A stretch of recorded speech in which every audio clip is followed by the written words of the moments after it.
Assalamualaikum warahmatullahi wabarakatuh. Perkenalkan Bapak, nama saya Muhammad Priyandus Kialhaj. Mohon izin melakukan wawancara untuk kegiatan Sapa Ramadan Sekolah Indonesia Kairo. Narasumber wawancara kita adalah fungsi Pensosbud KBRI Kairo, Bapak Muhammad Arif Ramadan. Apa kabar, Pak? Alhamdulillah. Uh, Kabar puasa. Puasa, Pak. Iya. Oke, ada beberapa hal tentang bulan puasa di saat pandemi COVID yang ingin saya tanyakan ke Bapak. Boleh saya mulai, Pak? Boleh. Oke. Baik, pertanyaan pertama, pandemi COVID-19 telah berlangsung sejak tahun lalu dan hal ini menyebabkan beberapa negara menerapkan protokol kesehatan yang ketat, seperti lockdown dan karantina. Dapatkah Bapak menceritakan seberapa besar pengaruhnya terhadap kegiatan promosi sosial budaya Indonesia, khususnya di Mesir ini, Pak? Ya, oke. Ini terima kasih ya. Pertanyaannya itu sangat eh, betul-betul kita rasakan sekarang ini. Karena pengaruh pandemi COVID itu sebenarnya bukan hanya pada promosi sosial budaya. Seperti kita ketahui kan, sekarang itu ada di beberapa negara ada yang menerapkan lockdown, ada juga yang karantina. Jadi hanya bergerak saja. Jadi misalnya kita mau mudik, nah itu, mau pulang kampung atau mau ke Indonesia gitu. Itu setiap pergerakan itu ada dilakukan tes PCR ya kan, ada uh, isolasi mandiri gitu. Terus mau ke ruangan itu harus diperiksa suhunya dulu gitu kan. Jadi COVID ini bukan hanya terbatas pada promosi sosial budaya. Kita mau bergerak saja, mau berkunjung saja, itu pemeriksaannya sudah harus berlapis-lapis. Nah, kalaupun kita sudah dinyatakan sehat, itu mau ketemu jaga jarak. Sudah jaga jarak terus pakai masker, gitu kan? Sebelum masuk ke mall atau kemana ke tempat manapun gitu, ke pergerakan-pergerakan itu, maka pakai namanya sanitizer, jadi tangannya dicuci segala macam. Jadi yang paling ketat daripada COVID ini terhadap fungsi penerangan yang dilakukan KBRI adalah kita selalu mencoba untuk memberitahukan mengenai 5M, mencuci tangan, menggunakan masker, menjaga jarak, mengurangi mobilitas. Nah, itu semuanya untuk bergerak saja sehingga terkait dengan promosi sosial budaya, bagaimana ini caranya?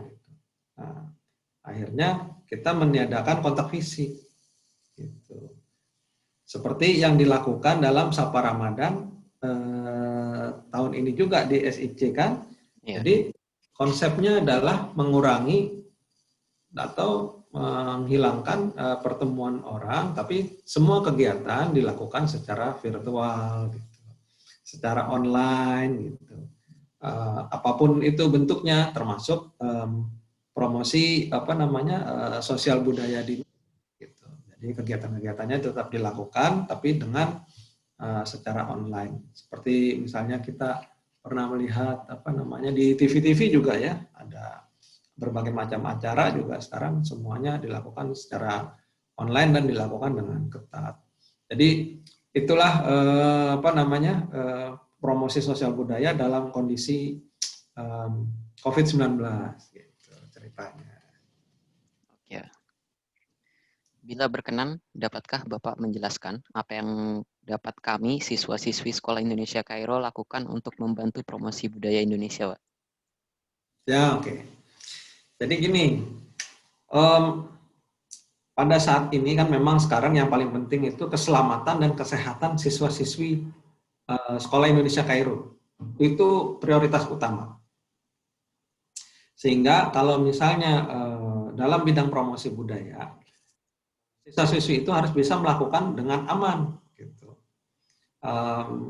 Jadi kita harus bisa melakukan dengan aman dan kita harus bisa melihat bagaimana budaya ini bisa kita lakukan dengan secara lebih luas dan lebih aman gitu ya. Bagaimana melakukannya? Nah, gini. Pada saat ini, di mana segala macam pertemuan dikurangi gitu. Selain kita melakukan juga promosi-promosi budaya yang bersifat virtual, nah tentu yang paling penting dilakukan adalah sekarang adalah waktu yang tepat untuk dimanfaatkan untuk mempelajari, mempelajari dan menekuni satu keahlian budaya. Nah, itu yang paling penting. Jadi seperti saat ini budaya itu sebetulnya Indonesia itu sangat kaya sekali. Ada berbagai macam ragam budaya tradisional dan berjumlah ratusan dari Sumatera, Jawa, Kalimantan, Sulawesi, Maluku, Papua. Itu disebutkan bahwa Indonesia adalah negara yang sangat kaya dengan kebudayaan. Sehingga kalau kita ingin menekuni hal itu sebetulnya tidak cukup waktu. Nah, dalam kaitannya dengan promosi budaya pada saat pandemi ini, menurut saya adalah modal besar. Selain bisa menampilkan secara online, tapi sekaranglah waktunya dilakukan juga untuk mempelajari itu, mempelajari kebudayaan itu, gitu. Sehingga ke depan kalau misalnya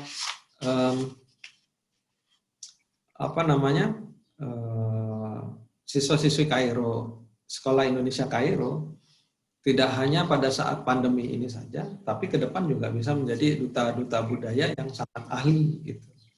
Nah, yang paling menurut saya yang bisa dikembangkan di saat pandemi ini adalah untuk mengasah kemampuan itu. Dan sekarang ini kan nanti ada terbuka lagi ya, misalnya kesempatan perlombaan-perlombaan kebudayaan, misalnya ada tarian, nyanyian dan lain sebagainya. Nah, di situ siswa-siswi itu bisa tampil menjadi lebih luar biasa.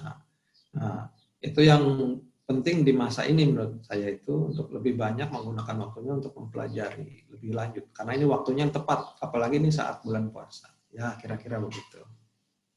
Oke, pertanyaan selanjutnya. Bagaimana kesan-kesan Bapak saat bulan Ramadan dan Lebaran, baik di Bangladesh, Australia, dan Mesir?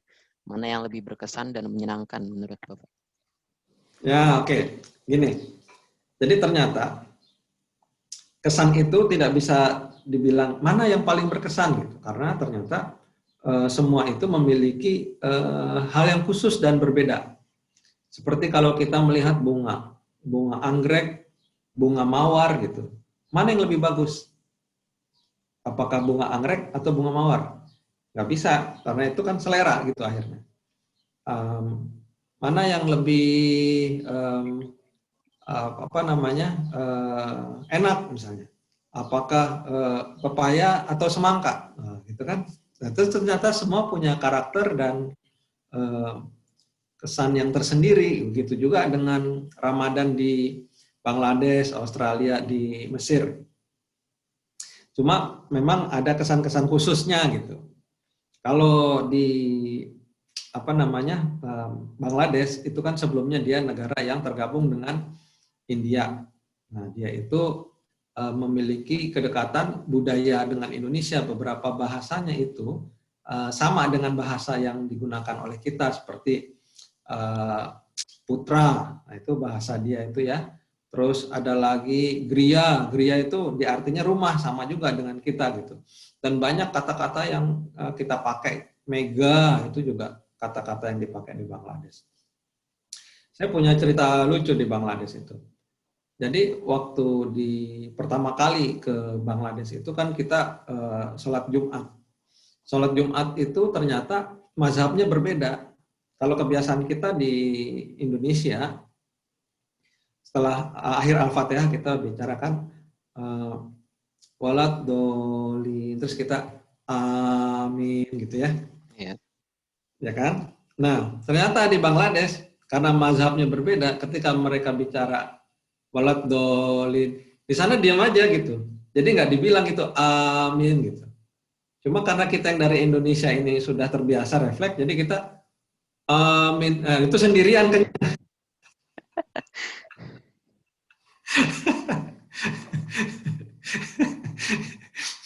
Jadi keras sendirian gitu, nggak ada yang bicara gitu. Nah, itu hasil di apa namanya Bangladesh tuh itu yang paling apa saya ingat. Kemudian kalau misalnya di Australia nih, nah Australia ini juga khusus. Kenapa khusus? Karena di sana tuh budaya puasa itu kan tidak ada, gitu. Jadi ya sebagian gitu ya kita yang datang atau yang kebetulan beragama Islam gitu, tapi tidak menyeluruh gitu. Jadi kalau misalnya mau buka puasa, itu maghrib itu nggak ada yang azan, jadi sepi gitu kayak biasa aja gitu orang, gitu. Kemudian juga kalau kita mau sholat Jumat itu nggak setiap tempat ada masjid, gitu. Jadi apa namanya suasana Ramadan itu di Australia itu membuat kita jadi gini, jadi seperti wah ternyata sahur rame-rame, ada yang bangunin gitu ya kalau di kampung gitu. Terus ada suara azan gitu. Itu jadi kita merasa bersyukur gitu waktu di Australia itu, wah ternyata apa yang kita alami di Indonesia atau di Bangladesh gitu ya, atau di Mesir itu sebenarnya itu sangat menyenangkan, sangat berkesan, sangat berbahagia gitu. Tapi karena kita tidak pernah mengalami satu negara yang tidak ada azannya gitu, jadi kayak yang ya udah memang begitulah gitu. Jadi nggak terasa itunya, apa namanya kelebihannya itu. Nah kalau pernah ke Australia itu akan bisa merasakan, akan lebih menghargai gitu. Oh betapa luar biasanya tuh kita kebersamaan kita sesama Muslim. Gitu.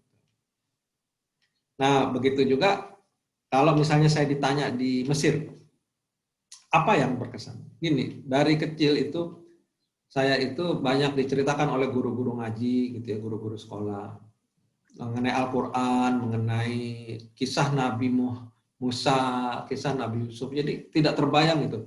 Seperti apa itu rasanya tinggal di suatu tempat yang ada pernah disinggahi Rasul, yang pernah diturunkan Rasul oleh Allah. Gitu. Kalau di Indonesia itu kan tidak ada Nabi atau Rasul yang pernah hidup di Indonesia. Tidak pernah ada yang turun gitu kan.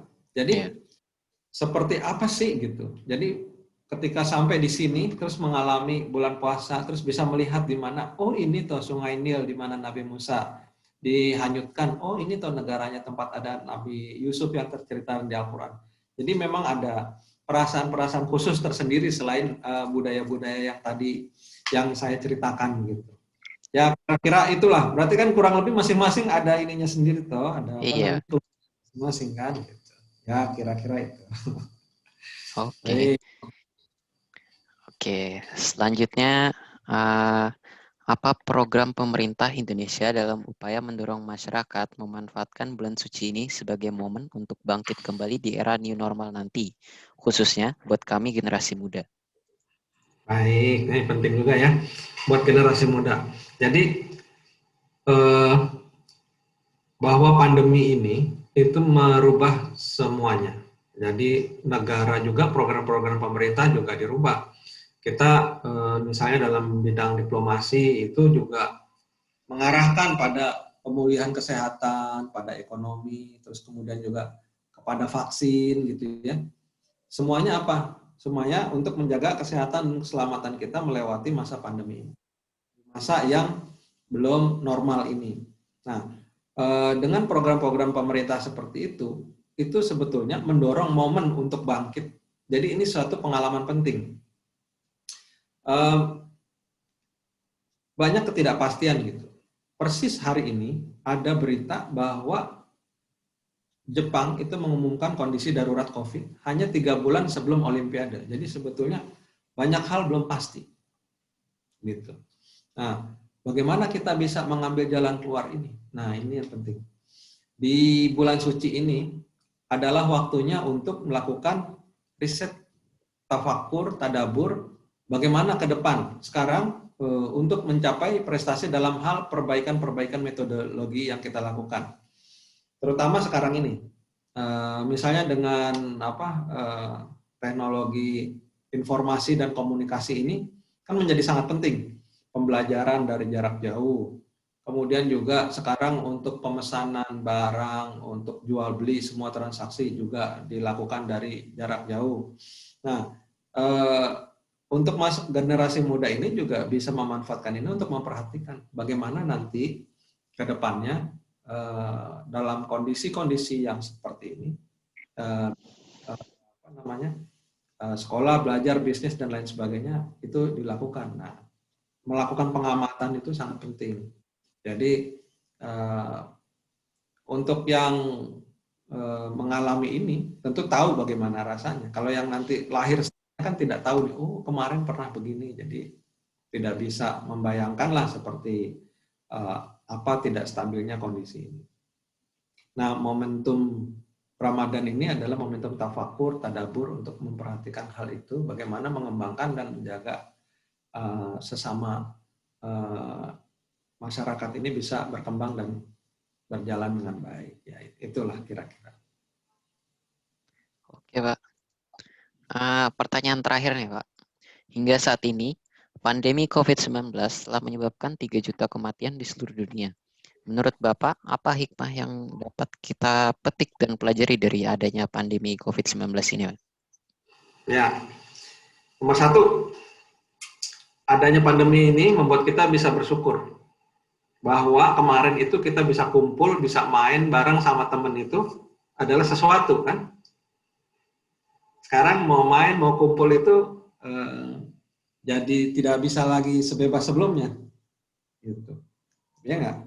Jadi hikmah pertama adanya pandemi ini mensyukuri apa yang sudah diberikan sebelumnya. Nanti kalau misalnya kita sudah selesai, misalnya insya Allah bisa selamat melewati ini, kita jangan lupa untuk tetap bersyukur bahwa berkumpul itu sesuatu yang mahal harganya. Bisa mudik, bisa ketemu, bisa apa, itu luar biasa. Apalagi jumlah kematian. Nah, sekarang nomor 2. Dengan jumlah kematian yang sekarang sampai 3 juta. Itu mengingatkan kita supaya untuk tidak boleh selalu sombong. Gitu. Kita selalu ingat, apapun bisa diambil oleh Yang Maha Kuasa. Gitu. Jadi kita untuk belajar untuk selalu rendah hati, selalu untuk berbagi, selalu untuk mengasihi dan menyayangi sesama. Nah, itu hal kedua yang paling penting. Selain pertama kita bersyukur gitu. Nah, jadi saya tambahkan lagi hal ketiga, untuk selalu menjaga dan memperhatikan hubungan sosial dalam kondisi yang sulit ini, itu sangat penting. Nah, itu hikmah yang sederhana lah, tapi kalau bisa dijalankan, itu membuat kita jadi pribadi yang baik. Saya kira itu 3, gitu ya, untuk bersyukur, kemudian menyayangi, dan tidak sombong. Nah, gitu. Oke, Pak. Baik, Pak. Sepertinya tadi merupakan pertanyaan terakhir ya. Terima kasih atas waktu yang Bapak luangkan untuk wawancara hari ini. Adakah pesan-pesan khusus yang ingin Bapak sampaikan kepada kami, siswa-siswi Sekolah Indonesia Kairo? Ya, pesan-pesan khususnya untuk ya menjaga selalu ya, menjaga diri, kesehatan, kemudian tetap patuhi protokol itu, dan jangan khawatir dengan kebosanan. Lakukanlah hal-hal yang bisa dipelajari saat ini, yang bersifat hobi gitu, sehingga nanti setelah selesai kita bisa punya kemampuan yang baru gitu. Jadi jangan terjebak pada kebosanan dalam kondisi COVID ini. Saya kira itu. Oke, Pak. Baik, terima kasih Pak. Semoga ilmu yang kami dapat hari ini dapat menjadi pengetahuan bagi kami semua. Selamat berpuasa, semoga sehat selalu. Mohon maaf apabila ada kesalahan kata dan ucapan. Saya mohon diri, Bapak Muhammad Arif Ramadan. Assalamualaikum warahmatullahi wabarakatuh. Waalaikumsalam warahmatullahi wabarakatuh. Terima kasih. Ya, terima kasih Pak.